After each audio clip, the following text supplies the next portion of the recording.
Assalamualaikum warahmatullahi wabarakatuh. Innal hamdalillah nahmaduhu wa nasta'inuhu wa nastaghfiruh wa na'udzu billahi min syururi anfusina wa min sayyiati a'malina. Man yahdihillahu fala mudilla lahu wa man yudlil fala hadiya lahu. Asyhadu an la ilaha illallah wahdahu la syarika lahu wa asyhadu anna Muhammadan 'abduhu wa rasuluh. Allahumma salli wa sallim wa barik ala nabiyyina wa habibina Muhammad wa ala alihi wa sahbihi ajma'in. Allahumma 'allimna bima yanfa'una wanfa'na bima 'allamtana wa zidna ilma innaka antal alimul hakim. Alhamdulillah wa syukrulillah. Ayyuhal ikhwah wal akhawat rahimani wa rahimakumullah. Dalam kesempatan malam hari ini kita melanjutkan kajian tafsir Al-Quranil Karim, yang mana kita telah sampai pada surat Al-Ghasyiyah, tepatnya pada firman Allah Subhanahu wa taala, A'udzu billahi minasyaitonir rajim.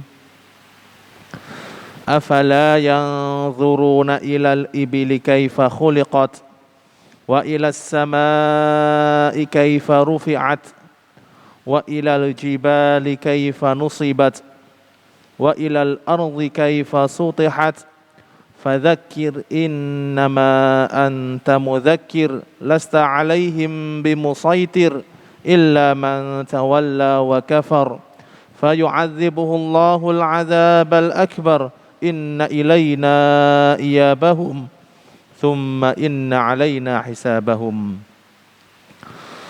Qala Allah Ta'ala afala yanzuruna ilal ibili kaifa khuliqat. Maknanya afala yanzuruna nadhara ta'ammulin ilal ibili kaifa khalaqahallahu wa sakhkharaha li bani Adam. Tidakkah mereka melihat, memperhatikan, merenungkan bagaimana Allah Subhanahu wa taala menciptakan onta serta menundukkannya untuk anak manusia, untuk anak Adam. Maksudnya apa? Maksudnya di sini adalah Allah Subhanahu wa taala memperingatkan manusia atas kekuasaan serta rububiyahnya Allah Subhanahu wa taala, yaitu dengan melihat ciptaannya. Salah satunya adalah yaitu memperhatikan dan melihat onta. Karena Al-Quran ini turun pertama kali kepada Rasulullah SAW yang disampaikan kepada penduduk Mekah, yang mana di sekitar orang-orang Mekah yang ada adalah hewan-hewan ternak mereka seperti onta dan domba. Kemudian lingkungan mereka, alam mereka yaitu gunung. Kemudian atap mereka yaitu langit, dan pijakan mereka yaitu bumi. Di sini Allah Subhanahu wa taala mendorong manusia untuk merenungkan ciptaan-ciptaannya supaya mengetahui bahwa Allah Subhanahu wa taala adalah Maha Kuasa, bahwa Allah Subhanahu wa taala adalah Maha Pencipta yang menciptakan dengan penuh kesempurnaan, yang menciptakan apa yang dibutuhkan oleh manusia. Yaitu salah satunya adalah onta. Bagaimana onta yang hidup di padang pasir, berjalan di terik matahari, dipakai untuk mengangkut barang dagangan, untuk mengangkut segala kebutuhan manusia. Berjalan di terik matahari di atas pasir yang panas, tidak ada air. Allah menciptakan onta itu sungguh mengagumkan. Onta itu kalau hidup di padang pasir tanpa minum itu bisa bertahan sampai 1 pekan. Ini keajaiban Allah Subhanahu wa ta'ala. Manusia hidup tanpa air berapa hari kemampuan mereka? Sehari, 2 hari, 3 hari sudah nggak bisa. Tapi onta ini memiliki keajaiban yang mana kalau kita gali keajaiban tersebut, kita akan mengakui Sang Pencipta. Kita akan mengakui bahwa Allah lah yang telah menciptakan serta mengatur onta tersebut. Selain itu, bagaimana Allah Subhanahu wa ta'ala menundukkan onta untuk manusia. Kalau kita lihat hewan onta yang begitu besar dan manusia yang kecil, dari sisi kekuatan itu jelas kuat, lebih kuat onta. Manusia ditendang onta bisa mati. Akan tetapi atas anugerah Allah Subhanahu wa ta'ala, hewan yang begitu besar Allah tundukkan untuk manusia, sehingga apa yang diinginkan oleh manusia dari onta tersebut terpenuhi. Menginginkan untuk mengairi, onta pun nurut dan ikut. Menginginkan onta untuk dinaiki, onta pun nurut dan ikut. Menginginkan untuk mengangkut barang-barang berat, onta pun ikut dan nurut. Ini adalah kekuasaan Allah Subhanahu wa ta'ala. Jika Allah menghendaki untuk menundukkan hewan tersebut, maka hewan tersebut akan tunduk kepada manusia. Disuruh apa saja, siap. Ini semuanya adalah anugerah dari Allah Subhanahu wa ta'ala. Akan tetapi kalau Allah Ta'ala tidak menundukkan, jangankan onta yang besar, hewan yang kecil pun gak akan mau tunduk dengan kita. Sebagai contoh apa? Lalat. Lalat ini hewan yang kecil, tapi gak pernah patuh tunduk kepada keinginan manusia. Meskipun dari sisi kekuatan manusia memiliki kekuatan, lalat diceblek langsung mati. Tapi Allah Subhanahu wa ta'ala tidak memberikan kekuasaan kepada manusia untuk menundukkan hewan lalat. Tidak ada ceritanya lalat itu tunduk kepada perintah manusia. Suruh keluar rumah keluar, suruh masuk masuk, suruh pergi pergi, enggak ada. Sampai dibunuh pun lalat enggak kapok. Ini menunjukkan anugerah dan nikmat Allah Subhanahu wa ta'ala yang luar biasa. Demikian juga hewan-hewan yang lainnya. Di sini Allah Subhanahu wa ta'ala mencontohkan onta. Padahal di sana ada hewan selain onta yang mudah dan tunduk kepada manusia. Di antaranya adalah sapi, kuda. Bagaimana hewan yang besar tersebut mudah tunduk oleh manusia. Ini semuanya adalah anugerah dari Allah Subhanahu wa ta'ala yang menunjukkan kekuasaan dan kekuatan Allah Subhanahu wa ta'ala. Qala Allah ta'ala, wa ilas samai kaifa rufi'at. Maknanya, wa yanzuruna ilas samai kaifa rafa'aha hatta sarat fawqahum saqfan mahfudha la yasqutu alaihim. Tidakkah mereka memperhatikan langit? Bagaimana Allah meninggikan langit tersebut, sehingga langit tersebut menjadi atap di atas mereka, atap yang menjaga mereka, atap yang melindungi mereka dan tidak pernah jatuh kepada mereka. Ini subhanallah, kalau kita lihat langit, langit ini menjadi atap bagi kita yang ada di dunia ini. Yang mana sisi-sisi langit tersebut tidak ada satupun yang miring. Dan atap tersebut kalau siang itu kelihatan begitu indah. Bagaimana seandainya Allah Subhanahu wa taala menjadikan atap atau langit tersebut seperti plafon yang dibangun oleh manusia. Tidak bentuk kubah. Kalau kita lihat langit ini bentuknya apa? Kubah, melengkung. Ini kalau atap bentuknya enggak kubah, datar, rata semuanya kayak plafon yang dibangun oleh manusia. Kita enggak ngebayangin bagaimana jatuh dan semacamnya. Tapi Allah Subhanahu wa taala Maha Kuasa. Langit tersebut ditinggikan sehingga apa? Tidak memberikan madarat kepada manusia. Kalau langit itu terlalu pendek, maka akan menjadi madarat bagi manusia. Kita perhatikan, atap rumah seseorang itu kalau terlalu pendek, udara yang ada dalam rumah menjadi pengap, menjadi panas. Demikian juga kalau tidak serasi atau menceng, itu pun membahayakan.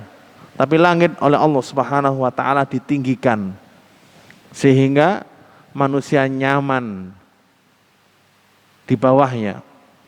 Ini semuanya adalah kekuasaan Allah Subhanahu wa taala. Qala Allah taala wa ilal jibali kaifa nusibat.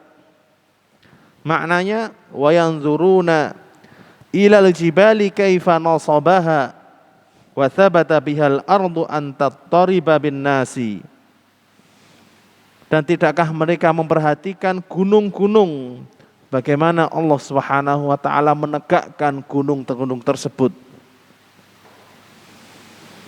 sehingga bumi ini menjadi kokoh dan tidak bergetar atau bergerak sehingga layak ditempati oleh manusia.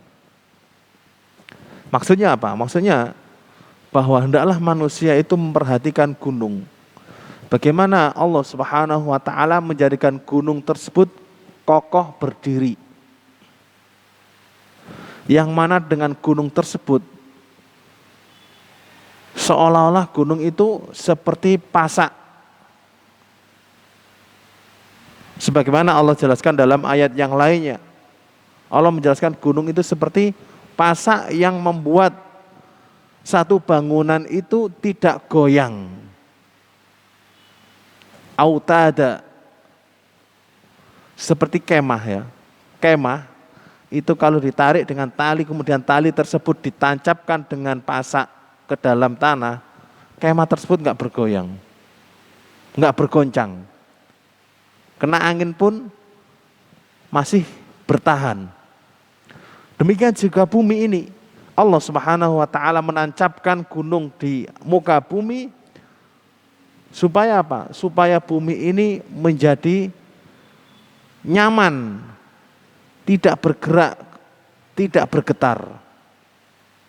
Ini adalah anugerah dari Allah Subhanahu wa taala. Kalau kita perhatikan, kita pelajari dari ilmu-ilmu alam, ilmu-ilmu geologi, ilmu-ilmu bumi, manfaat gunung itu luar biasa. Manfaatnya luar biasa. Dari mulai mengokohkan permukaan bumi sehingga tidak bergetar. Kemudian untuk menghalau angin yang membawa awan sehingga turun hujan. Kemudian untuk menyimpan air sehingga bisa dimanfaatkan oleh manusia sepanjang masa. Ditambah lagi apabila gunung tersebut adalah gunung berapi. Ini manfaatnya luar biasa. Mungkin ketika gunung tersebut meletus, madaratnya yang rasakan oleh manusia lumayan besar. Tapi di balik madharat tersebut ada manfaat yang lebih besar. Ada manfaat yang lebih besar. Ini kalau benar-benar manusia memperhatikan dan merenungkan hal tersebut serta mengakui kekuasaan Allah Subhanahu wa taala, maka dia tidak akan menyekutukan Allah Subhanahu wa taala. Qala Allah taala wa ilal ardi kaifa sutihat. Maknanya wa yanzuruna ilal ardi kaifa basataha wa ja'alaha muhayyatan listiqrarin nasi 'alaiha. Dan tidakkah mereka memperhatikan bumi, bagaimana Allah menghamparkannya, menghamparkan seperti menghamparkan karpet, sehingga manusia bisa tinggal di atasnya.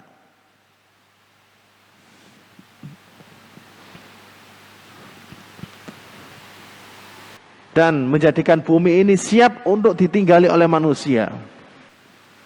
Ini seandainya Allah Subhanahu wa taala tidak menghamparkan bumi, tapi menjadikan bumi itu bercekung-cekung serta bertebing-tebing, manusia nggak akan bisa tinggal. Tapi karena Allah Subhanahu wa taala Maha Kuasa, Maha Mulia, memberi anugerah dan keutamaan kepada manusia, Allah Subhanahu wa taala menghamparkan permukaan bumi. Tidak semuanya menjulang tinggi dan tidak semuanya cekungan yang dalam. Tapi Allah menghamparkan sehingga manusia bisa tinggal di atasnya. Walamma wajjahahum ilan nadhari ila ma yadullu ala qudratihi ta'ala wajjaha rasulahu faqal. Ketika Allah Subhanahu wa taala mengarahkan mereka, yaitu kaum Quraisy serta manusia secara umum, supaya merenungkan apa yang ada di sekitarnya, serta melihat kekuasaan dan kekuatan Allah Subhanahu wa taala. Di sini Allah mengarahkan Rasulnya dalam firman-Nya.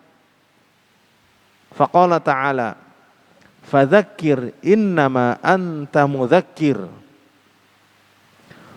Maknanya fa'idh ayyuhar rasul SAW haula'i wa khawwifhum min adzabillah innama anta mudzakir la yutlabu minka illa tadhkiruhum wa amma taufiquhum lil imani fa huwa biyadillahi wahdah.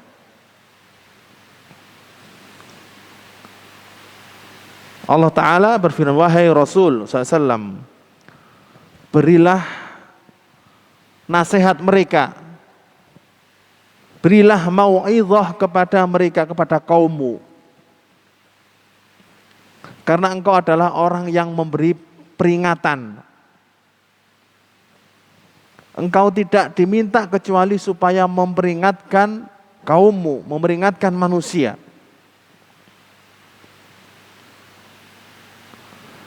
Adapun memberi taufik mereka supaya mereka masuk Islam, itu hanyalah ada di tangan Allah Subhanahu wa taala. Maksudnya apa? Maksudnya adalah bahwa Allah Subhanahu wa taala mengingatkan Rasulnya supaya Rasulnya Nabi Muhammad sallallahu alaihi wasallam memberi peringatan kepada kaumnya supaya kaumnya itu hanya menyembah dan beribadah kepada Allah Subhanahu wa taala. Setelah dihadapkan kepada mereka bukti-bukti serta tanda-tanda kekuasaan, kekuatan, kemahaperkasaan Allah Subhanahu wa taala. Karena selama itu orang-orang kufar Quraisy itu mereka selalu menyembah berhala, menyekutukan Allah Subhanahu wa taala.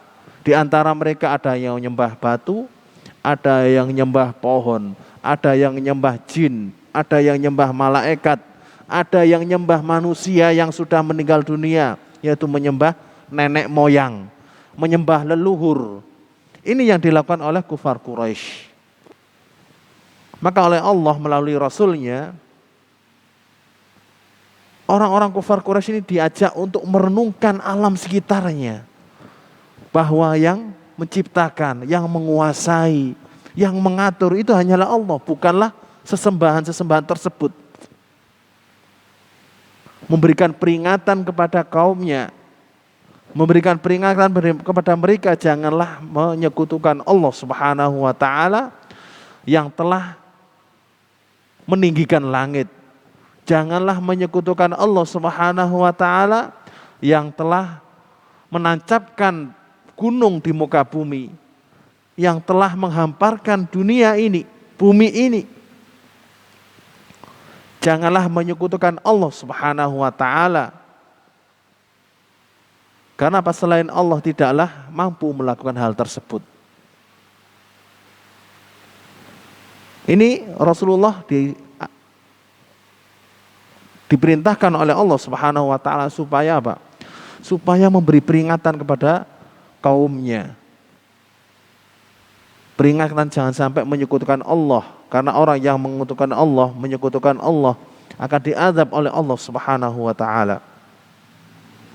Dan tugas Rasulullah sallallahu alaihi wasallam adalah menyampaikan, memberi peringatan, bukan memasukkan mereka ke dalam Islam atau menjadikan mereka orang yang beriman. Karena apa?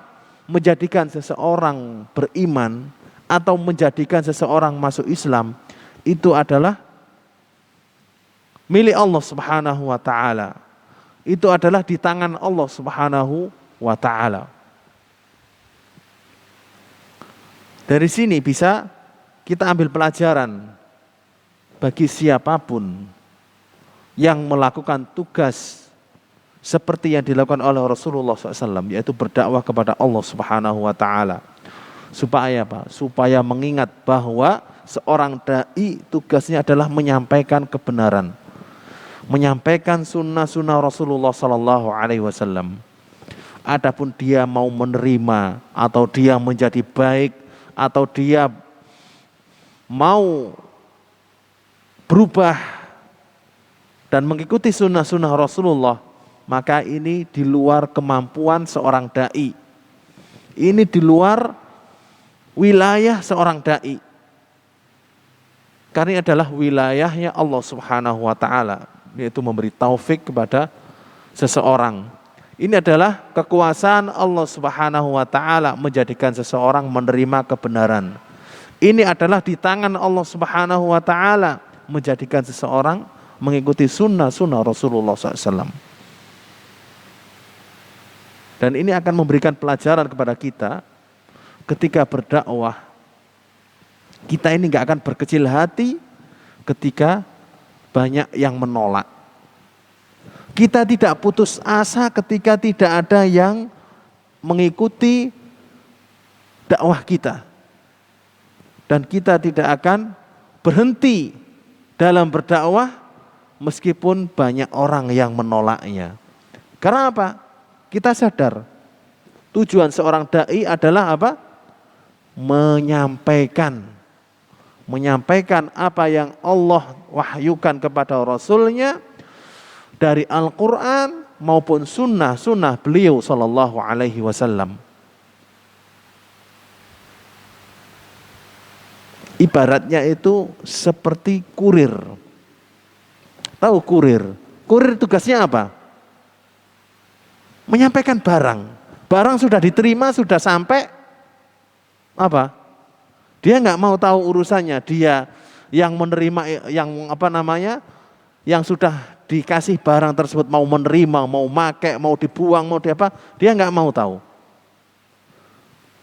Seorang dai itu menyampaikan dengan baik, menyampaikan dengan lemah lembut, dengan ramah. Supaya apa? Supaya sunnah Rasul ini sampai kepada manusia. Kalau sudah sampai, mereka mau menerima, mau nolak, itu bukan urusan kita. Itu adalah urusan Allah Subhanahu wa ta'ala. Kewajiban kita jika berdakwah itu apa? Berdakwah dengan ramah, berdakwah dengan hikmah, berdakwah dengan sabar, berdakwah dengan akhlak yang mulia, berdakwah dengan ilmu.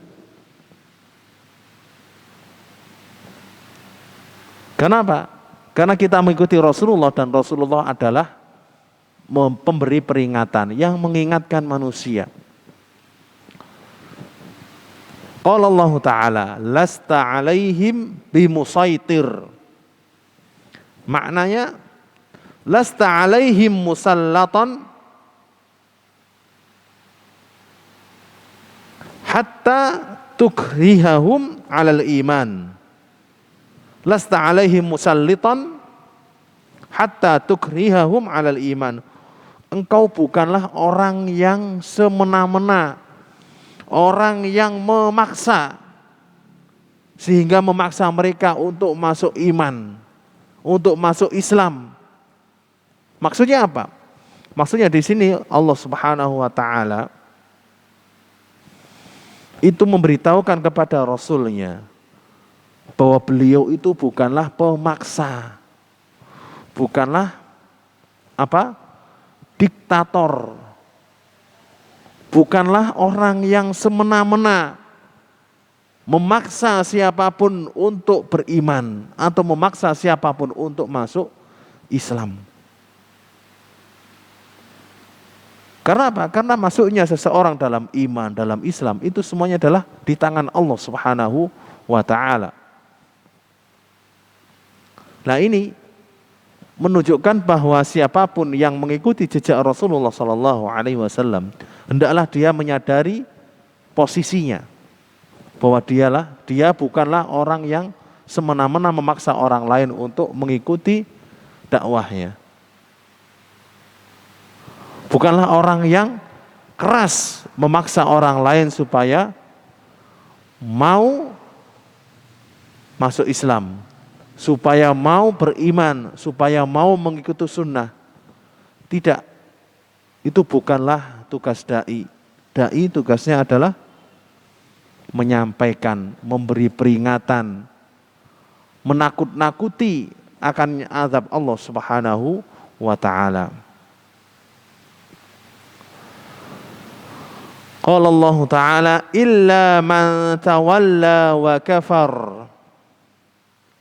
Maknanya, lakin man tawalla minhum anil iman wa kafara billahi wa birasulihi fayu'adzibuhu Allahul adzabal akbar.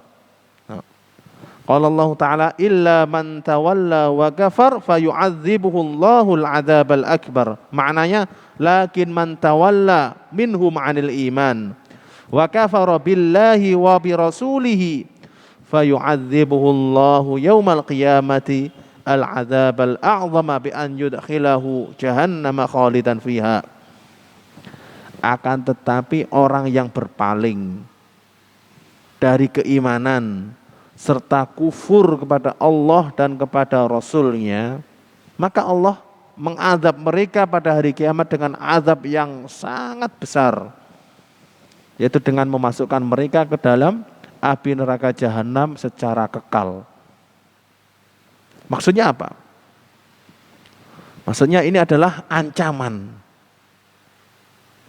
dari Allah Subhanahu wa ta'ala bahwa memang benar Rasulullah Sallallahu Alaihi Wasallam itu bukanlah memaksa orang lain supaya masuk Islam. Bukanlah semena-mena menyeret orang lain untuk mengikuti beliau. Tapi Rasulullah adalah pemberi peringatan, penyampai wahyu dari Allah Subhanahu wa ta'ala, yang mana di antara peringatan tersebut adalah siapapun yang berpaling dari dakwah Rasulullah SAW, berpaling dari Al-Quran, berpaling dari sunnah-sunnah Rasulullah SAW, kufur kepada Allah, kufur kepada Rasulnya, maka Allah akan mengadab mereka dengan adab yang sangat pada hari kiamat. Adab yang paling besar. Apa adab yang paling besar? Adab yang paling besar adalah masuk api neraka jahanam, kekal di dalamnya. Kekal dalam api neraka itu tidak ada azab yang lebih besar dari hal tersebut. Qala Allah Ta'ala, inna ilaina iyabahum thumma inna alaina hisabahum. Maknanya inna ilaina wahdana ruju'uhum ba'da mautihim. Sesungguhnya kepada kami semata mereka kembali setelah mereka meninggal dunia. Maksudnya apa? Maksudnya bahwa setelah manusia meninggal dunia, mereka semuanya kembali kepada Allah Subhanahu wa taala, yang mukmin maupun yang kafir, yang muslim maupun yang munafik, semuanya kembali kepada Allah Subhanahu wa taala yang telah menciptakan mereka dan memberi nikmat mereka. Semuanya kembali kepada Allah Subhanahu wa taala. Hanya saja ketika sampai di hadapan Allah Subhanahu wa taala, Allah memisahkan mereka. Allah mengadili mereka dan memisahkan mereka masing-masing sesuai dengan amal perbuatannya. Ashabul yamin, kelompok yang kanan, wa ashabus shimal, kelompok yang kiri. Yang mana kelompok yang kanan menerima kitab catatan amalnya dengan tangan kanan, kelompok yang kiri menerima catatan amalnya dengan tangan kiri. Dan masing-masing memiliki tempat yang telah Allah Ta'ala sediakan, yaitu al-jannah bagi orang yang beriman, an-nar bagi orang yang kufur. Summa inna alaina hisabahum. Maknanya summa inna alaina wahdana hisabuhum ala a'malihim wa laysa laka wala li ahadin ghairu kadzalik. Kemudian kamilah semata yang menghisab mereka, yang melakukan perhitungan terhadap mereka, melakukan perhitungan terhadap amal perbuatan mereka, dan bukan engkau, dan tidak pula kepada salah satu orang pun selain engkau. Maksudnya apa? Maksudnya ketika manusia sudah meninggal dunia dan kembali kepada Allah Subhanahu wa taala, maka yang akan melakukan perhitungan itu hanya Allah Subhanahu wa taala. Para malaikat tidak ikut campur melakukan perhitungan. Para malaikat menjadi saksi. Para nabi enggak ikut campur dalam melakukan perhitungan. Para nabi hanya menjadi saksi. Manusia yang lain juga sama, mereka semuanya menjadi saksi dan tidak ikut menghitung atau menghisap amal perbuatan manusia. Karena yang menghisap adalah Allah Ta'ala sendiri. Yang menghisap adalah Allah Ta'ala sendiri. Makanya di sini apa? Summa inna alaina hisabahum. Jadi, kalau Allah Ta'ala yang menghisap, tidak ada satupun yang akan terzolimi. Tidak ada satupun yang haknya dikurangi. Semuanya akan mendapatkan haknya dengan setimpal, dengan adil. Siapa yang dihisap dengan adil akan celaka. Dan siapa yang dihisap dengan kemurahan, dialah yang selamat. Makanya kalau kita memohon kepada Allah Subhanahu wa taala, jangan memohon keadilannya. Kalau kita memohon keadilannya, celaka kita. Kita memohon apa? Memohon kemurahan Allah Subhanahu wa taala. Soalnya apa? setiap orang yang dihisab dengan adil celaka. Kenapa? Hisab perhitungan yang adil itu apa? Nikmat yang diterima dengan amal soleh yang dilakukan ditimbang. Kalau masih berat, lebih berat nikmatnya, berarti apa? Amal solehnya kurang. Kalau kita dibuat adil, kita celaka. Karena apa? Kita masih kurang amal soleh kita. Makanya kita memohon kepada Allah Subhanahu wa taala supaya dihisab dengan kemurahannya. Kenapa? Kalau Allah menghitung dengan murah, kita selamat. Kita akan selamat. Makanya semua orang kafir pada hari kiamat itu dihisab dengan seadil-adilnya. Dan semua orang mukmin dihisab oleh Allah Subhanahu wa taala dengan semurah-murahnya. Bagaimana dihisab dengan semurah-murahnya? Dihisab orang mukmin memiliki dosa, dikasih kemurahan, dosanya dihapus. Orang mukmin mempunyai amal 1-2 biji, dengan kemurahan amal tersebut menjadi berlipat ganda. Ini kemurahan Allah Subhanahu wa taala. Orang kafir dihisab dengan adil. Satu perbuatan dibalas dengan satu balasan. Dan tidak akan terzolimi sedikit pun. Dan tidak ada satupun selain Allah yang menghisab atau ikut menghitung mereka. Menghitung amal manusia. Perhatikan ayyuhal ikhwa wal akhwat rahimani wa rahimakumullah. Makanya kalau ada sebagian orang meyakini bahwa ada wali Allah atau semacamnya yang diyakini sebagai wali, dia bisa memilih dan memilih manusia untuk dia masukkan surga, dia masukkan neraka, maka itu adalah apa? Bertentangan dengan Al-Quran.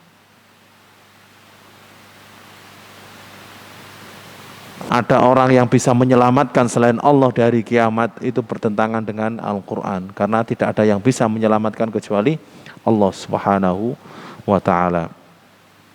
Taib, ayyuhal ikhwa wal akhwat rahimani wa rahimakumullah.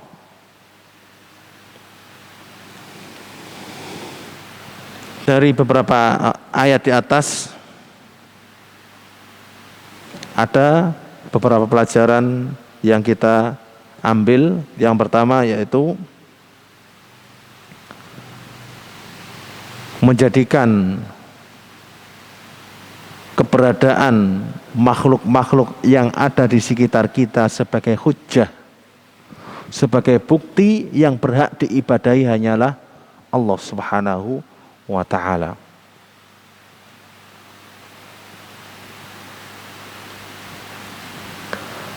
Memperhatikan apa yang ada di diri kita, apa yang ada di atau apa yang kita nikmati dari makhluk-makhluk Allah Subhanahu wa ta'ala sebagai burhan, sebagai tanda kekuasaan Allah dan sebagai tanda bahwa yang berhak untuk kita berdoa kepadanya hanyalah Allah Subhanahu wa ta'ala. Adapun selain Allah Subhanahu wa ta'ala, jadi begini, zat yang berhak untuk diibadahi hanya Allah Subhanahu wa ta'ala. Bukti bahwa Allah berhak diibadahi adalah kekuasaan Dia dalam menciptakan alam ini. Kekuasaan Dia dalam mengatur alam sekitar kita. Kekuasaan Dia dalam apa? Menguasai alam semesta ini. Ini adalah bukti bahwa yang berhak diibadahi adalah selain Allah, adalah Allah Subhanahu wa ta'ala. Adapun selain Allah Subhanahu wa ta'ala, yang disembah baik itu berupa makhluk halus, berupa leluhur, berupa punden atau pepohonan atau tempat angker, bahwa hal-hal tersebut itu tidak memiliki kuasa sedikit pun. Tidak menciptakan langit dan bumi, tidak memberi nikmat manusia, maka tidak berhak untuk diibadahi sedikit pun. Pelajaran yang kedua yang kita ambil dari tafsir tadi, yaitu tugas seorang dai dalam berdakwah adalah menyampaikan ajaran Islam dengan baik dan benar, menyampaikan sunnah-sunnah Rasulullah Sallallahu Alaihi Wasallam dengan baik dan benar, dan tidak memaksa manusia atau orang lain untuk apa? Untuk mengikuti Islam, tidak memaksa orang lain untuk mendapat hidayah. Karena apa? Hidayah dan taufik itu adalah di tangan Allah Subhanahu wa Ta'ala. Itu adalah pelajaran yang bisa kita ambil dari tafsir akhir surat Al-Ghasyiyah. Taib, ayyuhal ikhwa wal akhwat rahimani wa rahimakumullah. Sebelum Anda lanjutkan ke surat berikutnya, ini sudah masuk waktu Isya ya.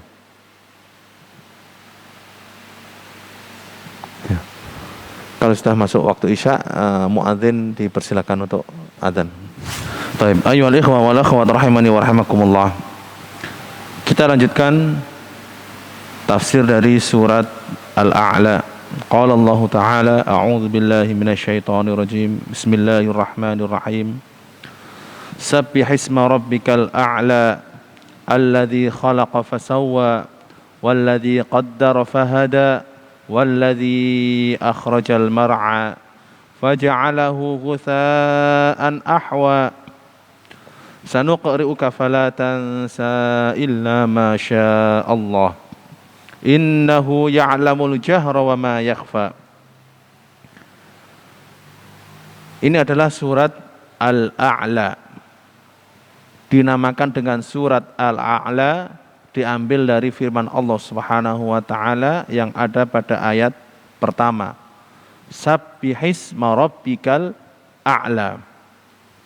Dan Al-A'la ini adalah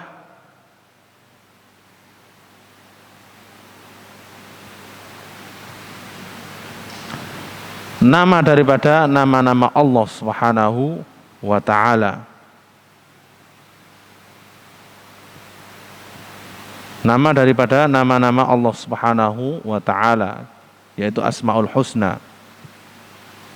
Di antara nama-nama Allah Subhanahu wa Ta'ala Al-Ali, Al-A'la, Al-Azim, Ar-Rahman, Ar-Rahim.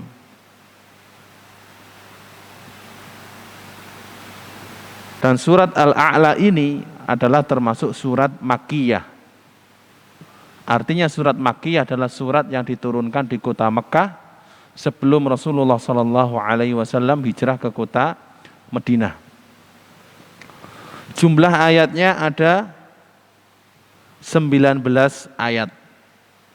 Jumlah ayatnya ada 19 ayat. Adapun maksud tujuan daripada surat Al-A'la yaitu tadzkirun nafsi bil hayatil ukhrawiyah, mengingatkan jiwa tentang kehidupan akhirat. Itu peringatan tentang kehidupan akhirat, supaya manusia mempersiapkan diri akan kehidupan tersebut, karena kehidupan akhirat adalah kehidupan yang kekal. Wa takhlisuha minnat ta'alluqatid dunyawiyah, dan membebaskan manusia dari ketergantungan terhadap dunia. Membebaskan manusia dari sifat kumantil, sifat terikat kepada kehidupan dunia, sifat mementingkan kehidupan dunia. Ini adalah maksud daripada surat Al-A'la. Qala Allah Ta'ala, Sabbihisma rabbikal a'la. Maknanya nazzih rabbakal ladzi ala khalqihi natiqan bismihi 'inda dzikrika iyyahu wa ta'zimika lahu. Sucikanlah Tuhanmu yang ada di atas semua makhluknya dengan mengucapkan namanya ketika mengingatnya dan mengagungkannya ketika mengingatnya. Maksudnya apa? Maksudnya adalah itu mensucikan Allah Subhanahu wa taala yang maha tinggi di atas semua makhluknya dari segala sifat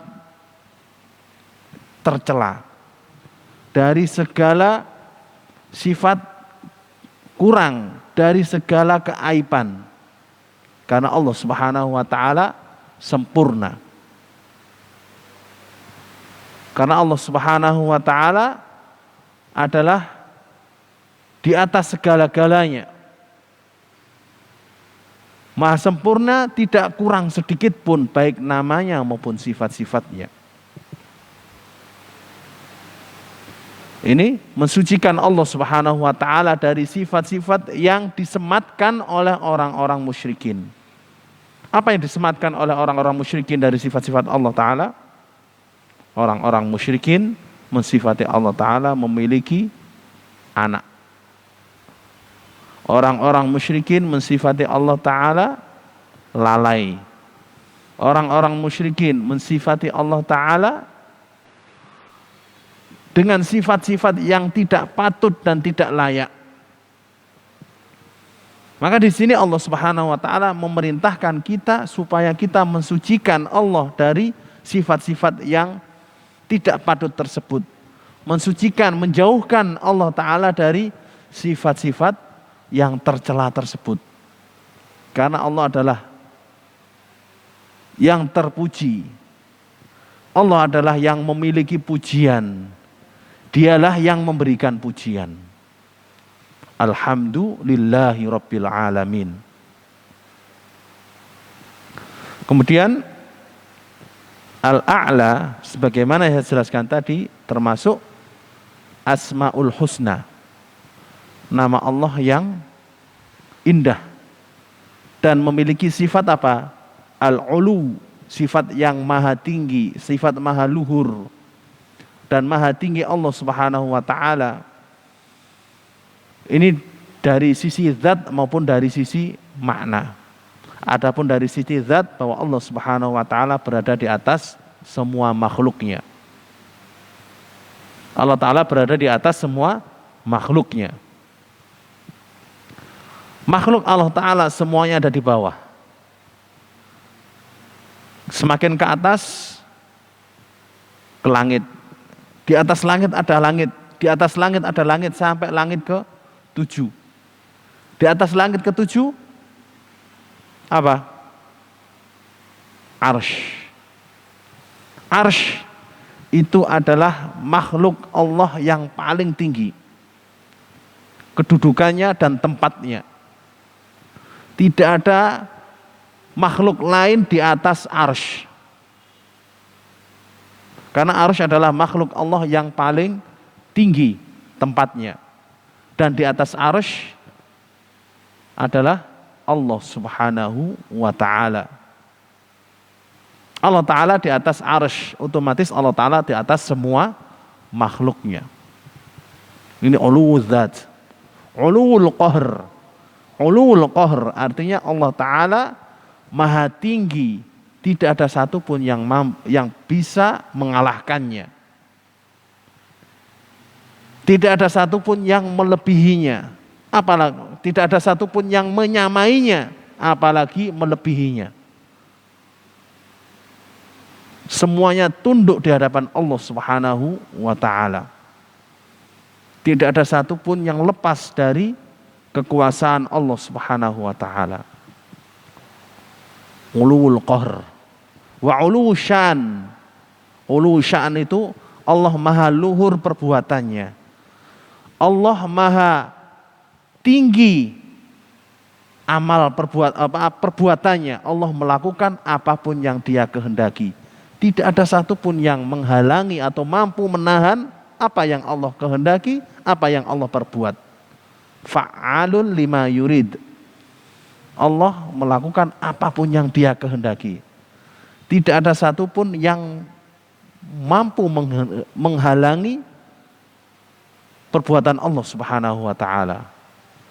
Makanya dalam zikir setelah sholat, salah satu zikirnya apa?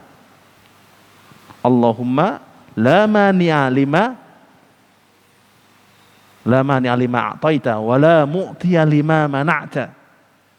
Tidak ada yang bisa menghalangi apa yang Engkau beri, dan tidak ada yang bisa memberi apa yang Engkau halangi. Karena apa? Allah fa'alu lima yurid.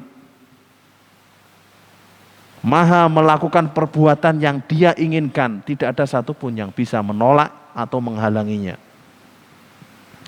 Jadi ini adalah uluwu sya'an. Jadi maha tingginya Allah Ta'ala itu ada 3. Uluwu sya'an itu perbuatan Allah, tidak ada satupun yang mengalahkannya, tidak ada satupun yang mampu menghalangi atau menahannya. Uluwul qahr, kekuasaan dan kekuatan Allah Subhanahu wa taala, tidak ada satupun yang mampu menyamainya apalagi mengalahkannya. Wa uluwuz zat, bahwa zat Allah Subhanahu wa taala di atas arsy. Dan arsy adalah makhluk yang paling tinggi, menunjukkan bahwa Allah Subhanahu wa taala berada di atas semua makhluknya. Dan ini adalah akidah Ahlussunnah wal Jamaah, meyakini bahwa Allah Subhanahu wa taala berada di atas arsy, berada di atas langit, sebagaimana firman Allah Subhanahu wa taala, Ar-Rahmanu 'alal arsy istawa. Ar-Rahman, Allah taala yang Maha Penyayang, berada di atas arsy. Taib, ayyuhal ikhwa wal akhwat rahimani wa rahimakumullah. Ketika turun ayat ini, Sabbihisma rabbikal a'la, Rasulullah sallallahu alaihi wasallam memerintahkan para sahabatnya supaya dibaca ketika sujud. Makanya ketika sujud yang kita baca apa? Subhana rabbiyal a'la.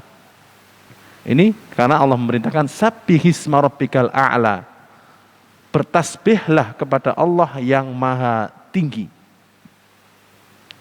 Maka diperintahkan mengucapkan subhana rabbiyal a'la ketika sujud. Taib, ayyuhal ikhwah wal akhwat rahimani wa rahimakumullah. Kiranya kita cukupkan sekian kajian tafsir Al-Qur'anil Karim pada malam hari ini. Dan insya Allah kita lanjutkan pada pertemuan berikutnya. Nas'alullah ta'ala bi asma'il husna wa sifatihil ulia an yuwaffiqana lima yuhibbu wa yardah.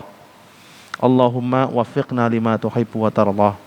Allahumma arfa'anna al-bala wal waba wal ghala wal mihana wal fitana ma zahara minha wa ma batan bi rahmatika ya arhamar rahimin. Allahumma inna na'udzubika minal barasi wal jununi wal judhami wa min sayyi'il asqam bi rahmatika ya arhamar rahimin. Allahumma ighfir lana wa liwalidina warhamhum kama rabbawna shighara. Wa sallallahu ala nabiyyina Muhammad wa ala alihi wa sahbihi wa sallam. Wa akhiru da'wana 'anil hamdulillahi rabbil alamin. Wassalamualaikum warahmatullahi wabarakatuh.